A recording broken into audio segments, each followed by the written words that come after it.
रहीम अस्सलाम वालेकुम। आप मेरा यूट्यूब चैनल देख रहे हैं। Welcome to YouTube channel. आज हमने second annual examination 2022 intermediate part 2 की प्रिपरेशन का सिलसिला स्टार्ट किया जी। आज हमारा लेक्चर नंबर 1 है फिजिक्स का, 12वीं क्लास की फिजिक्स का लेक्चर नंबर 1 है आज। इस लेक्चर में हम पढ़ेंगे इलेक्ट्रोस्टैटिक्स का चैप्टर हमने स्टार्ट किया है।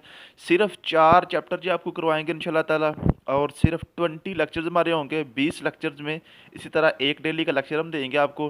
20 लेक्चर के बाद फिर आपके हम टेस्ट लेंगे। टेस्ट सीरीज मुकम्मल करने के बाद 1 महीने में इंशाल्लाह ताला आपकी तैयारी जो है ना बिल्कुल परफेक्ट और मुकम्मल करवा देंगे, और आप इंशाल्लाह ताला पेपर ईजीली बिल्कुल आसानी से आप पास कर जाएंगे। ठीक है, तो आज के लेक्चर में पढ़ना जी इलेक्ट्रोस्टैटिक्स। ये मैंने एक लेक्चर लिखा है।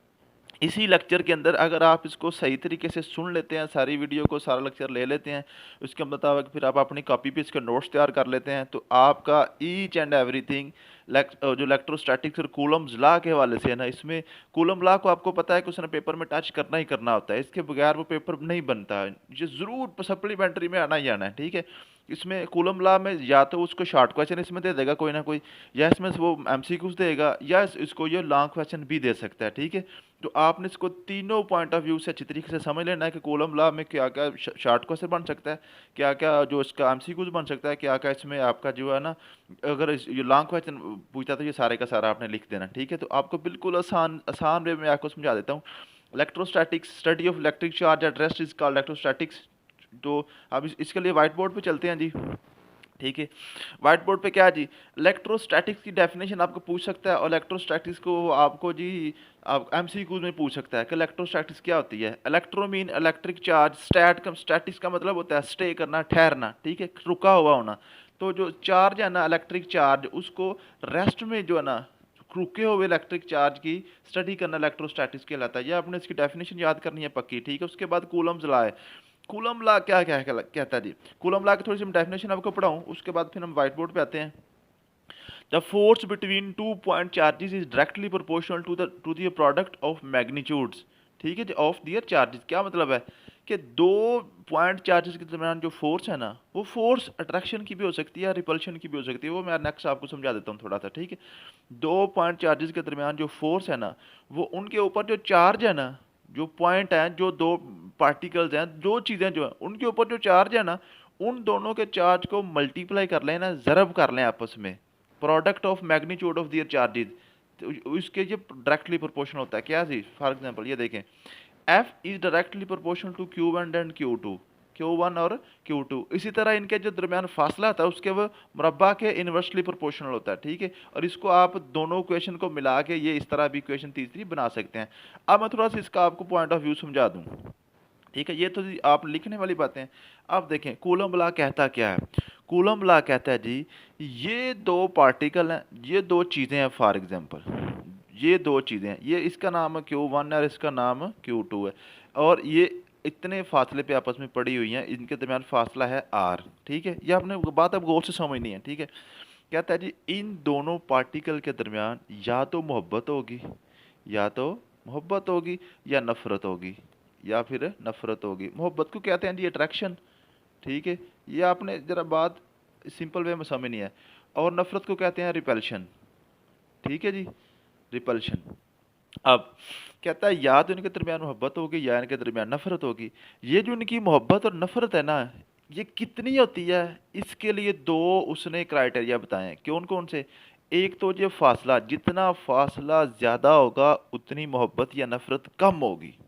जितना फासला ज़्यादा होगा उतनी मोहब्बत या नफ़रत या दोस्ती कम होगी। फॉर एग्जांपल ये देखें ना, ये दो बच्चे हैं ना, एक बच्चा ये बैठा है और एक बच्चा ये बैठा है, और एक बच्चा यहाँ पे है और एक बच्चा यहाँ पे है, तो दोस्ती इन दोनों के दरमियान होने के ज़्यादा चांसेस है ना।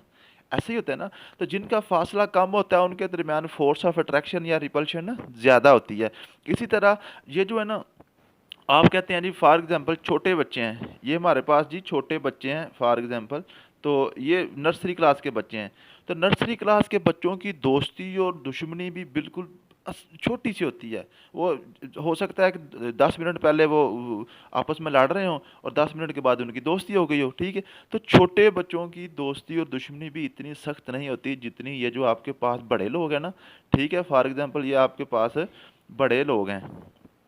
ठीक है, तो ये बड़े लोग जो है ना, इनकी दोस्ती और दुश्मनी जो है ना वो थोड़ी सख्त होती है। अगर इनके पास इनकी दोस्ती हो जाए तो वो भी बड़ी अच्छी हो जाती है, अगर इनकी दुश्मनी हो जाए तो वो भी बड़ी सख्त होती है। इसका क्या मतलब है कि 2 पॉइंट चार्जेस अगर वो छोटे छोटे पॉइंट चार्जेस होते हैं तो उनके दरमियान जो जो फोर्स है ना वो भी थोड़ी थोड़ी होती है। अगर उनका साइज बढ़ता जाए ना, उनकी मैग्नीट्यूड बढ़ती जाए, तो इनके दरमियान जो फोर्स है ना वो भी बढ़ती जाती है। अब फोर्स कौन सी है, रिपल्शन की है या अट्रैक्शन की, या दोस्ती है या दुश्मनी है, मोहब्बत है या नफरत है, वो अलग बात है, लेकिन उसका हमने नाम फोर्स दिया है, ठीक है। जैसे जैसे इनकी मैग्नीट्यूड बढ़ती जाएगी, इनके दरमियान जो फोर्स है वो बढ़ती जाएगी। क्या मतलब है कि इनके साइज जो है ना दोनों का मल्टीप्लाई कर लें तो ये फोर्स के डायरेक्टली प्रोपोर्शन है। साइज छोटे होंगे फोर्स भी थोड़ी होती जाएगी, साइज बड़े होते जाएंगे तो फोर्स भी बड़ी होती जाएगी। इस तरह इनके दरमियान जो फासला है ना, फासला क्या है कि अगर फासला ज़्यादा कर देंगे तो क्या होता है, दो बंदों के दरमियान लड़ाई हो जाए ना, दो बच्चों के दरमियान, तो टीचर क्या कहता है, आप जगह चेंज कर लें, उसको उठा के किसी और जगह पर जाके बिठा देते हैं। इनको कहता है जी आपने इकट्ठे एक डेस्क पर नहीं बैठना। क्या मतलब है, इनके दरमियान आप फासला ज़्यादा कर दें तो फोर्स इनकी कम हो जाएगी।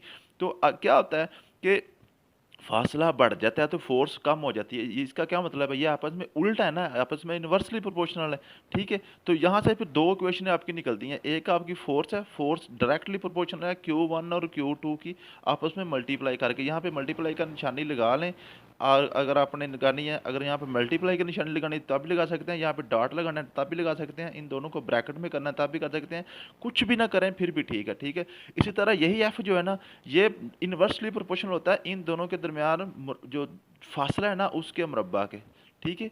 जब फासला बढ़ता जाएगा तो इनके दरमियान जो है ना फोर्स कम होती जाएगी। अब इन दोनों इक्वेशंस को आप जो है ना इकट्ठा करके जब लिखेंगे ना, ये पहली इक्वेशन है ना Q1 और Q2, और दूसरी इक्वेशन है आपकी 1/r², इन दोनों को मिला के लिखेंगे ना तो क्या होगा जी, Q1 Q2/r², तो ये आपकी इक्वेशन बन जाएगी कूलम लॉ की, ठीक है। अब यही चीज़ें आपने बार बार बार बार रिपीट करनी है तो आपको समझ आ जाएगी कि आपने लॉन्ग क्वेश्चन किस तरह करना है। अब मैं आपको बता देता हूँ लॉन्ग क्वेश्चन आपने किस तरह करना है। सबसे पहले आप इसकी डेफिनेशन लिखेंगे, डेफिनेशन मैंने आपको समझा दी है, बिल्कुल एज इट इज़ आपने याद कर लेनी है। फिर इसका फार्मूला आपने लिखना है। फार्मूला आप इसका डायरेक्ट ये F directly proportional to Q1 Q2/r², ये भी लिख सकते हैं। या जैसे मैंने आपको समझाया है कि पहले Q1 Q2 का लिख लें, फिर R का लिख लें, फिर लहदा करके दोनों को कंबाइन कर इकट्ठा लिख लें। इससे क्या होगा, थोड़ा सा आपकी पेपर की लेंथ बड़ी हो जाएगी आप पेपर का पेट भर सकेंगे। जितना लंबा होता है, जैसे आपको पता है, उतना ज़्यादा अच्छा होता है, ठीक है जी। जितना लंबा आप टॉपिक लिखेंगे ना उतना ज़्यादा आपको मार्क्स मिल जाएंगे, तो उसको थोड़ा सा लंबा आप कर सकते हैं, ठीक है। इस तरह जब प्रोपोर्शनलिटी कॉन्स्टेंट को हम खत्म करते हैं ना, प्रोपोर्शनलिटी साइन को खत्म करके के की जगह कॉन्स्टेंट लगाते हैं, के लगा दिया, वेयर के is proportionality constant if medium between point charges is free space and SI unit value of k is as follow। तो k की वैल्यू जो है ना, अगर हम उनका जो SI यूनिट रखें और दरमियान में जो फासला, जो पॉइंट पॉइंट चार्ज के दरमियान फ्री स्पेस है, कोई और चीज़ नहीं है, पानी वगैरह में नहीं पड़े हुए, फ्री स्पेस में पड़े हुए हैं दोनों, तो इसकी value k equal to 1/4 epsilon naught. Epsilon naught जो है ना, एप्सिलॉन नॉट, तो इसकी कीमतें पुट करें तो k की कीमत 9 × 10⁻⁹ न्यूटन मीटर स्क्वायर पर कूलम आती है। 9 × 10⁻⁹ न्यूटन मीटर स्क्वायर और पर कूलम स्क्वायर आती है, ठीक है जी। So Coulomb law can be written as, तो कूलम लॉ हम कैसे लिख सकते हैं, अगर हम k की जगह पे 1/4 पाई एप्सिलॉन नॉट लगा दें, तो 4 पाई एप्सिलॉन लगा के सार Q1 Q और r², ये वाली इक्वेशन जो है ना आपकी, इसको चेंज करके आप लिख सकते हैं k की जगह k की कीमत पुट कर दी। तो ये तो आपका कूलम लॉ था। उसकी आपकी डिस्क्रिप्शन आपने कैसे लिखनी है, एक्सप्लेनेशन इसकी क्या लिखनी है, ठीक है। तो बिल्कुल इसी तरह आपने लिख देना, ठीक है। तो डिस्क्रिप्शन में सबसे पहले आप क्या करेंगे, फिगर बनाएंगे। Let's consider 2 point charges Q1 और Q2, 2 पॉइंट चार्ज हमने ले लिए, डिस्टेंस उनके दरमियान R है शोन इन द फिगर। ये बिल्कुल आसान सी इक्वेशन है, ये फिगर आपने बना देनी है, ठीक है। उसके बाद क्या करेंगे, वही बातें बार बार बार बार। सबसे पहला पॉइंट तो लिखेंगे, इनकी डेफिनेशन दोबारा यहाँ पे लिख देंगे, पेपर का पेट भरना है ना, तो उसकी डेफिनेशन वही, force between 2 point direct proportional to product and inversely proportional to their square of distance, ठीक है। बिल्कुल मैं अब जल्दी जल्दी में पढ़ा रहा हूँ ताकि वीडियो ज़्यादा लंबी ना हो जाए, ठीक है। उसके बाद ही if the both point charges are have the same charge, like charges हैं, क्या मतलब है, अगर ये दोनों एक जैसे हैं ना, दोनों पे पॉजिटिव चार्ज है, तो आपस में क्या करेंगे, रिपेल करेंगे, आपस में नफरत करेंगे, आपस को ये दूर दूर भागेंगे, दफ़ा करेंगे एक दूसरे को, ठीक है। लेकिन अगर इनके दरमियान ये अनलाइक चार्जेस हैं, क्या मतलब है, दोनों चार्ज एक जैसे नहीं है, एक के ऊपर पॉजिटिव है एक के ऊपर नेगेटिव है, तो फिर क्या करेंगे, आपस में अट्रैक्ट करेंगे, एक दूसरे को कशिश करेंगे, ठीक है। ये इसको आप इस तरह समझ लें, आप दो क्लासरूम में दो दो बच्चे बैठे हैं, ठीक है, दोनों बॉयज़ बैठे हैं, तो क्या होगा, बॉयज़ की लड़ाइयाँ ही होती हैं आपस में, उन्होंने क्या आपस में मोहब्बत शुब्बत करेंगे, कोशिश को फेयर वगैरह होगा, नहीं होगा। तो एक लड़की और एक लड़का बैठा दें तो क्या होगा, अब वो दो मुखालिफ हो गए ना, दो मुखालिफ चार्जेस, अब उनके दरमियान मोहब्बत होगी, कोशिश करेगा तो कि हम जो है ना आपस में फेयर शेयर ये वो फ्रेंडशिप रिलेशनशिप बनाने की कोशिश करते हैं, ठीक है।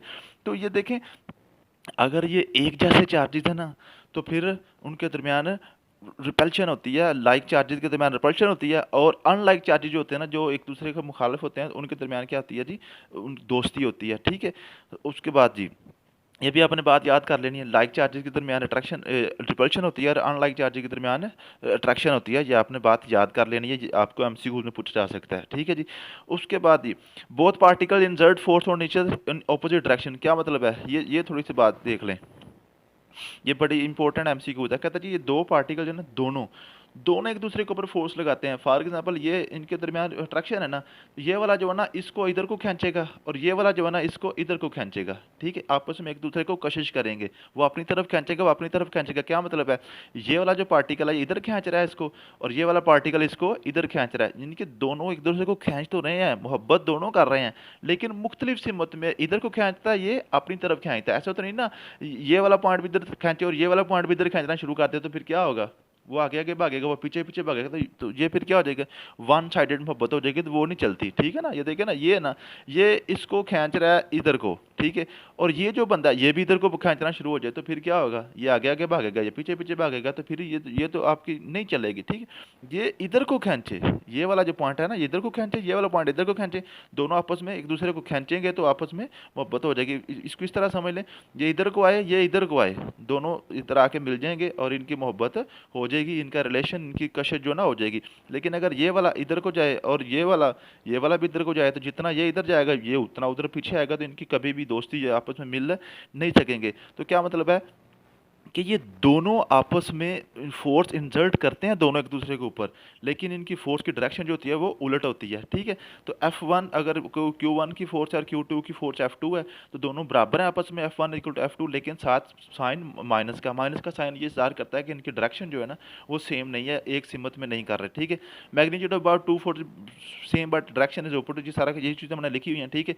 तो ये था आपका कूलम लॉ, बिल्कुल आसान तरीके से मैंने आसानी से आपको समझा दिया, ठीक है। तो जो लोग मेरे ग्रुप में ऐड हैं, ग्रुप वालों को तो ये मैं पीडीएफ शेयर कर दूंगा, ठीक है। जो ग्रुप में ऐड नहीं है उनसे गुजारिश है कि आप चैनल को सब्सक्राइब कर लें, बेल आइकन को दबा लें, जैसे ही हम डेली का लेक्चर आया करेगा आपको भी मिल जाया करेगा। आप यहाँ से इसके स्क्रीनशॉट ले सकते हैं, स्क्रीनशॉट लेके आप इसके अपने नोट्स बना सकते हैं, क्योंकि नए बच्चे हम ग्रुप में ऐड नहीं कर सकते, ग्रुप में हमारा मुकम्मल हो चुका है। तो ये आपके सामने मैंने स्टे किया हुआ है, तो आप इसको स्क्रीनशॉट ले सकते हैं। और ये भी है जी दूसरे पेज का, इसका भी आप स्क्रीनशॉट ले सकते हैं, स्क्रीनशॉट लेके आप इसके अपने नोट्स तैयार कर सकते हैं। इंशाल्लाह ताला 1 महीने में आपकी तैयारी सप्लीमेंट्री की हम मुकम्मल करवा देंगे। थैंक यू सो मच, मिलते हैं नेक्स्ट वीडियो में। अल्लाह हाफिज़।